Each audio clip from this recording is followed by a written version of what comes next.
আপনারা শুনছেন গল্প বিনোদন নতুন পথের দিশা। আজকের গল্প বাবা ছেলের অভিমান। গল্পটা সংগৃহীত। চলুন শুরু করা যাক। কণ্ঠে আমি চয়ন।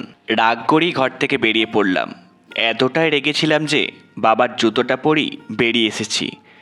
বাইকই যদি কিনে দিতে পারবে না, তাহলে ছেলেকে ইঞ্জিনিয়ার বানাবার শখ কেন? হঠাৎ মনে হলো পায়ে খুব লাগছে। জুতোটা খুলে দেখি একটা পিন উঠে আছে, পা দিয়ে একটু রক্তও বেরিয়েছে। তাও চলতে থাকলাম। এবার পাটা ভিজে ভিজে লাগলো। দেখি পুরো রাস্তাটা জল। পা তুলে দেখি জুতোর নিচটা পুরো নষ্ট হয়ে গেছে। বাস স্ট্যান্ডে এসে শুনলাম 1 ঘন্টা পর বাস। অগত্যা বসে রইলাম। হঠাৎ বাবার মানিব্যাগটার কথা মনে পড়লো, যেটা বেরোবার সময় সঙ্গে নিয়ে এসেছিলাম। বাবা এটাই কাউকে হাত দিতে দেয় না, মাকেও না। এখন দেখি কত সাইড করেছে। খুলতেই 3টি কাগজের টুকরো বেরোলো। প্রথমটায় লেখা ল্যাপটপের জন্য 40,000 লোন। কিন্তু আমার তো ল্যাপটপ আছে, পুরানো বটে। দ্বিতীয়টাতে ডক্টরের হাতের লেখা নতুন জুতো ব্যবহার করবেন। নতুন জুতো? মা যখনই বাবাকে জুতো কেনার কথা বলতো, বাবার উত্তর ছিল, আরে এটা এখনো 6 মাস চলবে।